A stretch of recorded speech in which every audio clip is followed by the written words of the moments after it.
Génesis capítulo 6, versículo 12. Vamos a leer la palabra del Señor en esta oportunidad hasta el versículo 14. Dice la palabra del Señor: y miró Dios la tierra, y he aquí que estaba corrompida, porque toda carne había corrompido su camino sobre la tierra. Dijo pues Dios a Noé: he decidido el fin de todo ser, porque la tierra está llena de violencia a causa de ellos, y aquí que yo los destruiré con la tierra. Hazte un arca de madera de gofer, harás aposentos en el arca, y la calafatearás con brea por dentro y por fuera. Hermoso es lo que dice la palabra de nuestro Señor Jesucristo, hablando acerca de el arca de Noé. Para poder hablar un poquito acerca de lo que ocurre con el arca de Noé, queremos en esta oportunidad tocar parte de lo que menciona la palabra del Señor, pero en esta noche queremos hablar en este tiempo que el Señor nos concede acerca del tema el fin de todo ser.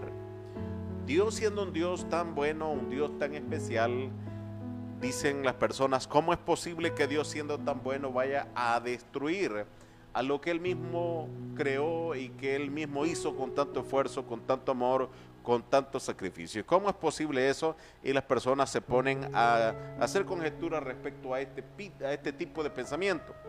Pero la palabra de Dios, siendo tan específica y tan clara, nos enseña en esta oportunidad que Dios dijo: voy y he decidido ponerle fin a todo ser. Esa fue la reacción de nuestro Dios ante la acción que el ser humano tenía. Lo primero que menciona la palabra del Señor, que en el principio creó Dios los cielos y la tierra estaba desordenada y vacía. El contexto de esto lo encontramos en Ezequiel 28:13, donde nos dice la palabra del Señor que Satanás fue lanzado y de esa manera provocó mucha destrucción sobre la tierra. Lucas capítulo 10, versículo 18 también dice: Jesús, yo veía a Satanás caer del cielo como un rayo. Ahora, la caída de Satanás produjo mucha destrucción, pero después el Señor viene a reordenarlo todo, y en el Edén coloca a Adán y Eva para que ellos se reprodujeran, se multiplicaran y fueran una nación santa, con toda la multiplicación de personas sin corrupción de pecado. El pecado que ellos cometieron fue un pecado de desobediencia para tocar lo que no se debía decirles que tocaran. Ahora, la descendencia y la creación del ser humano se aumentó, y la palabra del Señor dice que Caín mató a su hermano Abel, Abel anduvo errante, y muchas personas se preguntan de dónde obtuvo Caín su mujer si la tierra no había más personas, no había más descendencia. Pues hay mucho que hablar en la palabra del Señor acerca de esto, porque a esta mujer llamada Eva se le llama la madre de los vivientes. Ahora, explica la palabra del Señor que durante este tiempo que Caín también anduvo errante, Adán y Eva conoció sexualmente a su esposa, y de esta manera pudo expandirse más la creación.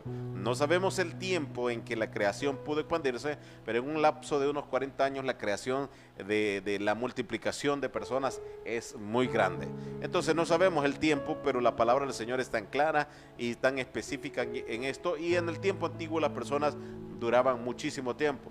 Luego Caín estuvo errante y llega a cierta ciudad, edifica la ciudad, se multiplica, y entonces hay dos descendencias sobre la tierra: la descendencia de Set y la descendencia de Caín.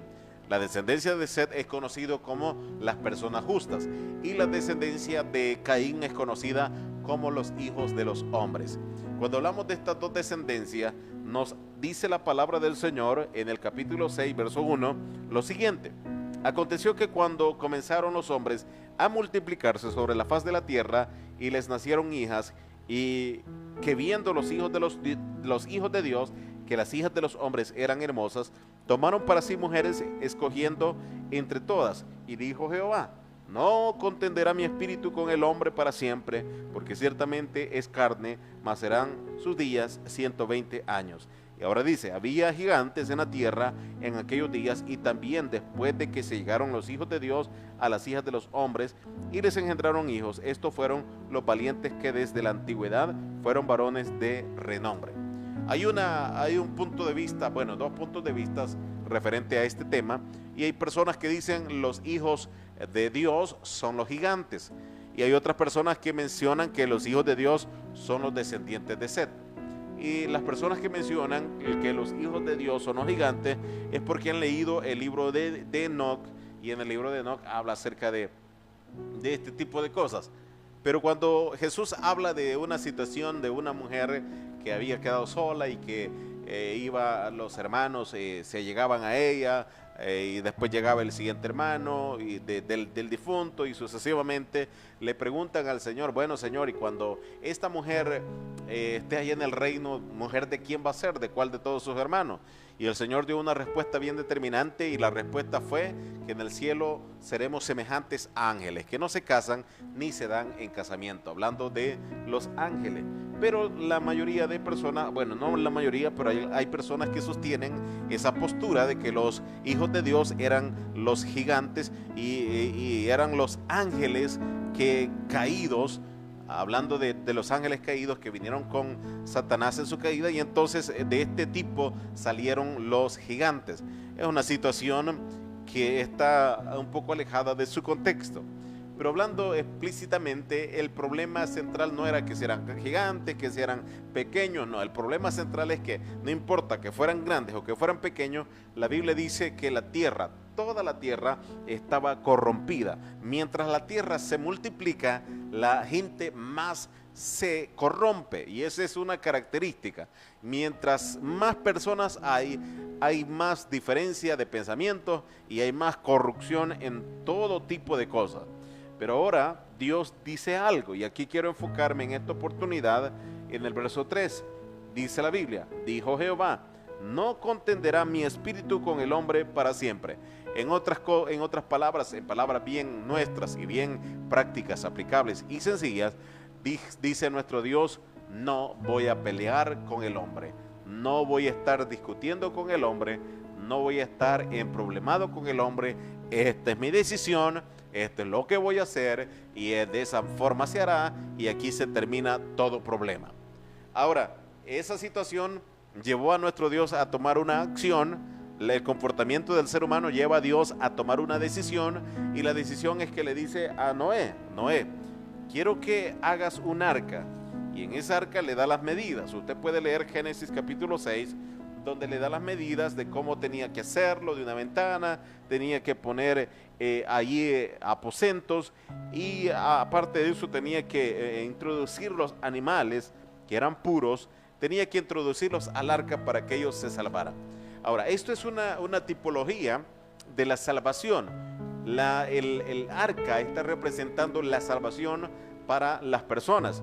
Noé fue el encargado de decirle a las personas que tomaran la decisión de cambiar de comportamiento, de pensamiento, de decisión, para que de esa forma ellos pudieran entrar al arca. El que quisiera entrar tenía la facilidad, la facultad de poder entrar, pero el problema fue que a Noé no le creyeron. A Noé dijeron, este señor pues no sabemos si está diciendo la verdad o está diciendo la mentira. Porque había una cosa, el ser humano tiene un pensamiento, y el pensamiento es hasta no ver, no creer. Ese es el pensamiento del ser humano. Si yo no lo veo, no lo creo. Entonces, como nunca habían observado que del cielo se descendiera la lluvia, entonces ellos no creían. Nunca habían visto una tormenta, nunca habían visto relámpagos, nunca habían visto que empezara a lloviznar, a caer. Nunca habían visto eso. Entonces, como la persona, si no ve, no cree. Lo mismo ocurre en esta situación, en la actualidad, donde la palabra de Dios se sigue predicando, se sigue enseñando, se sigue exponiendo, y donde las personas dicen, bueno, ¿y quién ha visto a Dios? ¿Quién conoce a Dios? ¿Quién ha visto a Dios? Alguien que me diga cómo es Dios. Y aquí empiezan los pensamientos que aún el mismo apóstol Pedro tuvo que enfrentar, pensamientos de la raza humana, que el pensamiento dice, bueno, pero hace 2000 años se viene predicando que Jesús va a regresar, y Jesús no ha regresado. En el caso del apóstol Pedro solamente habían pasado menos de 100 años cuando ya le preguntaban a Pedro, bueno Pedro, dicen que el Señor va a regresar, que el Señor va a venir, pero nosotros no sabemos, no tenemos claro ni tenemos entendido eso, ¿cómo es posible? Y ahora Pedro dice, miren, para el Señor un día es como 1000 años y 1000 años como un día, pero la responsabilidad es entrar al arca, porque la Biblia nos enseña que Dios le dice a Noé: he decidido ponerle fin a todo ser. Todo ser viviente sobre la tierra va a tener que morir. Ahora, yo quiero entrar a una situación bastante delicada y yo quiero que usted lo analice, usted lo piense, lo reaccione en esta situación. Ahora, vea el cuadro gráfico cuando Noé está subiendo al arca, los animales sube su familia y las puertas se cierran. La lluvia empieza a caer, posiblemente en ese momento la gente empieza a decir: no, qué bonito, pues el agua, qué agradable, y posiblemente empieza el agua a llegar a las rodillas, luego empieza a llegar a la cintura. El problema es cuando el agua empieza a llegar ya un poco al pecho, al cuello, y va sobrepasando un poquito, y en esa situación la gente no sabía nadar. Esa es una. Ahora, es entendible que un adulto sufra. Nosotros decimos: bueno, yo estoy viejo y ya hice lo que hice, y pues que hagan conmigo lo que quieran hacer. Pero la situación es que solamente la familia de Noé es la que entró. Quiero que me preste atención en esto, porque mientras eso ocurría, los niños de este tipo de gente que no obedecieron y que estaban corrompidos, también esos niños estaban muriendo ahogados. Ahora, aquí viene el pensamiento ilógico del ser humano. Dice: bueno, pero Dios, siendo un Dios tan justo, ¿por qué va a permitir la muerte de un niño? La Biblia dice que la maldad de los padres alcanza hasta la tercera y hasta la cuarta generación. Dios es bien claro y la palabra de Dios dice que Dios no puede ser burlado. Entonces, los niños estaban muriendo. Literalmente los niños murieron ahogados. Luego los padres también mueren ahogados.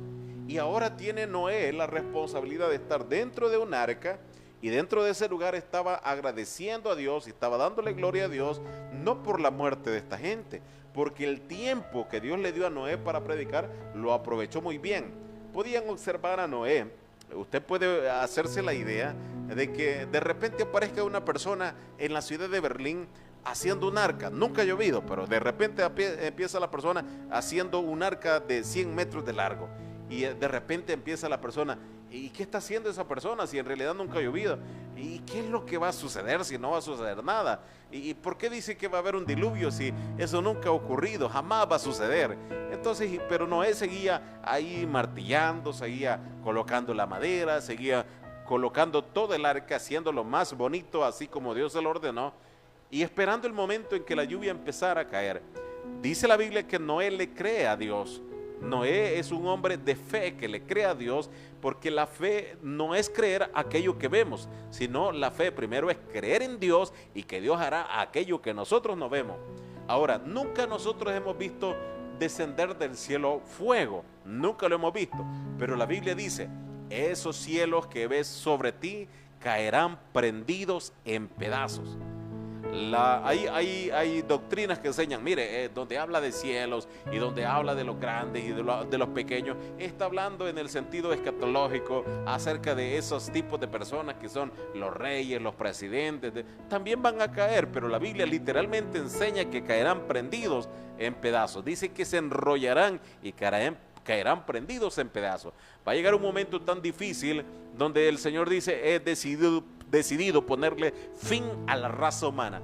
Y la gente dice: ¿cómo es posible que Dios destruya algo que Él hizo a su creación? Somos creación de Él, su creación tan hermosa. ¿Cómo es posible que Dios la destruya? Pero el Señor dice: voy a enrollar esos cielos y caerán prendidos en pedazos. Y ahora dice la Biblia: la gente va a correr de norte a sur tratando de oír palabra de Dios, pero no va a ver. La gente se va a poner sobre las rocas, debajo de las rocas, y va a decir a las rocas: caigan sobre nosotros. Y la Biblia nos enseña que va a ser un día de tormento, un día de dolor, el día grande del Señor, donde Dios decide ponerle fin a la raza humana. ¿Por qué razón? Si Dios es tan bueno, si Dios es tan especial, si Dios es un Dios de amor, ¿por qué decide ponerle fin a la raza humana? Es nuestra misma consecuencia.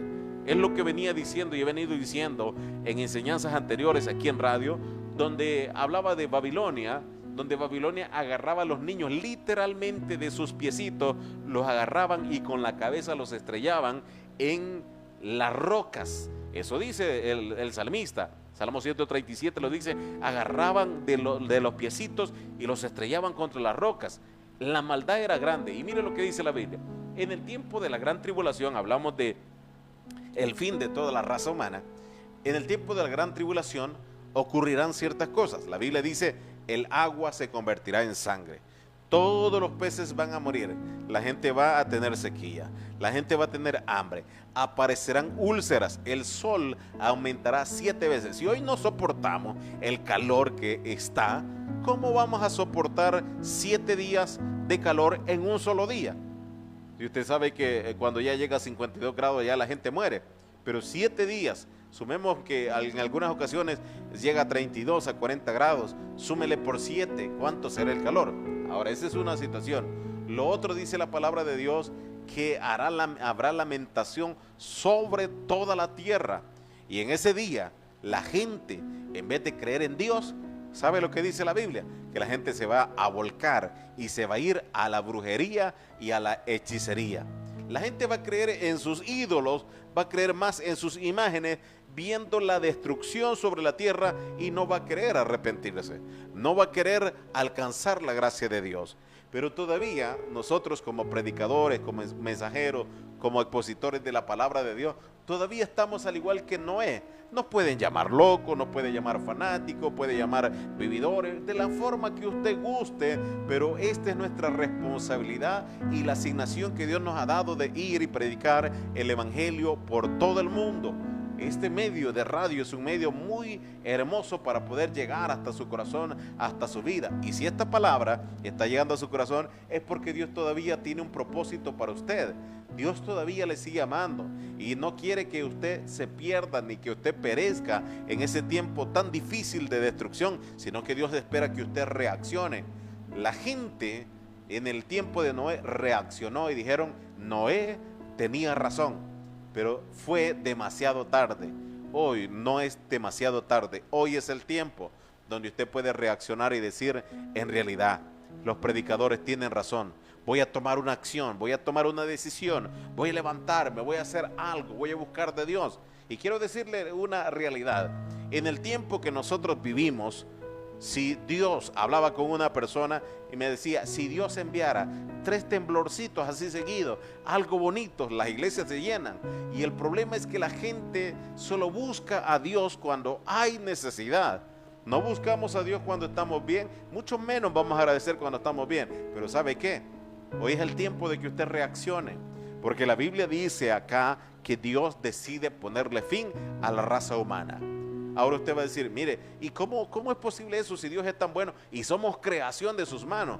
Allá Dios le dijo a Jeremías, mira, ve a la casa del alfarero. Allí vas a encontrar al alfarero haciendo una vasija y te vas a dar cuenta que él toma tiempo y dedicación para hacerlo. Y cuando él ve que la vasija se rompe, la vuelve a hacer, porque para Dios no hay nada imposible. Él la vuelve a hacer. Entonces el alfarero estaba tomando, la volvió a hacer, la hizo de nuevo, y Dios puede hacer todas las cosas nuevas. Y la Biblia dice que Dios va a hacer todas las cosas nuevas, pero todo lo que está malo, todo lo desagradable, todo lo corrupto, todo lo impuro, Dios lo quitará. Pero hoy, mi estimado hermano, amigo, usted tiene la oportunidad de buscar a Dios. Mañana puede ser demasiado tarde. He tenido la experiencia vivida de platicar con personas y a horas después han estado muertas. ¿Por qué razón? Porque no han querido reconocer la palabra de Dios. Porque muchas veces Dios nos da la última advertencia. Y yo no sé si esta es la última advertencia para usted, pero sí puedo decirle, Dios es un Dios de oportunidades. Y si Dios le ha dado este tiempo y le ha permitido llegar hasta este momento y dándole esta oportunidad, es tiempo de que usted reaccione. Porque mañana será muy tarde. Mañana será muy lamentable. Y luego, cuando nosotros muramos, vamos a encontrarnos en el tribunal de nuestro gran Dios, en el juicio, donde Dios nos va a decir y pueda decir a todo aquel que no quiso hacer la voluntad de Dios, apartaos de mí, hacedores de maldad, no os conozco, al diablo con todos sus secuaces, al infierno. Pero aquellos que hicimos la voluntad de Dios, Dios nos va a decir, venid benditos de mi Padre, a heredar lo que está prometido para ustedes. Qué duro será ese momento cuando hubieron personas que escucharon la palabra de Dios e hicieron caso omiso. Y ¿sabe lo más lamentable? Hay gente que está a punto de apagar la radio porque hay verdades que llegan a incomodar. Pero esta advertencia es para usted, porque Dios conoce su necesidad y Dios quiere salvarle. Yo quiero invitarle, mi estimado hermano, amigo, que usted siga buscando de Dios. Sé que el camino del Señor algunas veces es difícil, pero siga luchando, siga esforzándose, siga sometiéndose al propósito de Dios, que Dios tiene cosas grandes preparadas para los que le sirven. Porque la Biblia dice, he decidido el fin de todo ser.